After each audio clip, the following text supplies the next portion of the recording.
Congratulation Bangladesh ইসলামী ছাত্র শিবির অনেকটা ভয়ের জায়গা তৈরি হচ্ছে আস্তে আস্তে। আপনারা সকলেই জানেন যে যেই যতগুলো নির্বাচন হয়েছে, বিশেষ করে 5ই আগস্টের পর সারা বাংলাদেশের বিশ্ববিদ্যালয়গুলোতে, সেই বিশ্ববিদ্যালয়গুলোর নির্বাচনী যে ফলাফলের সমীকরণ অনেকটা বদলে গেছে। আর আজকের যে নির্বাচনের রেজাল্ট বা গতকালকে যেটা হয়েছে, জগন্নাথ বিশ্ববিদ্যালয়ের দিক থেকে হিসাব করলে ঢাবির পরেই জগন্নাথের স্থান। তো সেই জগন্নাথে বিশ্ববিদ্যালয়ের ভোটটা ঠিক তখনই হলো যখন জনাব তারেক রহমানও বাংলাদেশে আছেন, কিন্তু বাংলাদেশে এসেই প্রথম পরাজয়ের স্বাদ বহন করলেন। আমার কাছে মনে হচ্ছে টেকনিক্যালি যে এখানেও ছাত্র দলের একটা বড় পরাজয় ঘটেছে। ধারাবাহিকভাবে ইসলামী ছাত্র শিবিরের যেই নেতাকর্মীরা আছেন তারা বড় ধরনের একটা সারপ্রাইজ দিচ্ছে বাংলাদেশ জামাত ইসলামীকে। সারপ্রাইজটা এটা যে আমরা আমাদের কাজ করে দেখাই দিচ্ছি, আর এর পাশে একটা জনমত জরিপও কি তৈরি হয়ে যাচ্ছে যে আসলেই আগামী জাতীয় নির্বাচনে জামাত ইসলাম একটা বড় ধরনের ফ্যাক্ট ক্রিয়েট করে ফেলবে। জগন্নাথ বিশ্ববিদ্যালয়ের কেন্দ্রীয় শিক্ষার্থী সংসদ অর্থাৎ জকসুর নির্বাচনের ভোট গণনা শেষ হয়েছে। নানান নাটকীয়তা। তো যাই হোক, সকল নাটকীয়তা শেষে 39টি কেন্দ্রের ফল বিশ্লেষণে আপনার শীর্ষ যে 3টি পদ আছে, বাকিগুলো থাকে লামসাম, তো শীর্ষ 3টি পদে ছাত্র শিবির সমর্থিত অদম্য জবিয়ান ঐক্য এই প্যানেলটা জয়লাভ করেছে।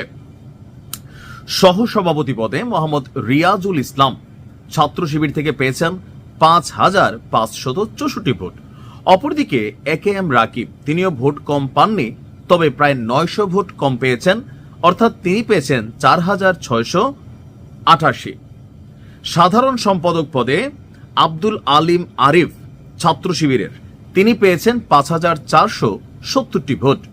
অপরদিকে ছাত্রদলের এখানে যিনি ছিলেন একজন মহিলা, মানে বোঝা যাচ্ছে বাংলাদেশের রাজনীতিতে শেখ হাসিনা এবং বেগম খালেদা জিয়ার পরে অন্যান্য কোনো দলে বা অন্যান্য কোনো পদে মহিলারা আসলে শক্তভাবে একটা পুরুষকে বিট করতে পারে না, তাও ছাত্রদল বনাম ছাত্র শিবিরে তিনি ভোট পেয়েছেন ওই ছেলের অর্ধেকের চেয়েও অনেক কম। তিনি ভোট পেয়েছেন মাত্র 2203টি। এরপরের আরেকটা শীর্ষপদ হচ্ছে সহ সাধারণ সম্পাদক পদ, সেখানে ছাত্র শিবিরের মাসুদ রানা পেয়েছেন 5,002টি ভোট। আর ছাত্রদলের যিনি প্রার্থী ছিলেন BM আতিকুর তানজিল, তিনি পেয়েছেন 3,944টি ভোট। জগন্নাথ বিশ্ববিদ্যালয়ের এই কি বলা হয় যে ছাত্র সংসদ, শিক্ষার্থী সংসদ এবং একটি হলের শিক্ষার্থী প্রতিনিধি নির্বাচনে ভোট হয়েছে।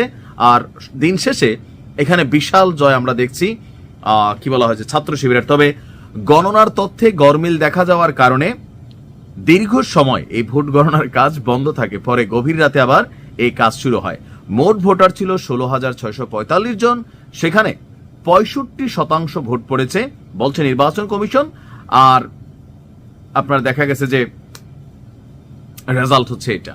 এখন এই রেজাল্টটা ধারাবাহিকভাবে যখন বিশ্ববিদ্যালয়গুলোতে ছাত্র শিবিরের একক আধিপত্য বা বিস্তার আমরা দেখছি, জয়ের বেলায় জাতীয় সংসদ নির্বাচনে কতটুকু পড়বে।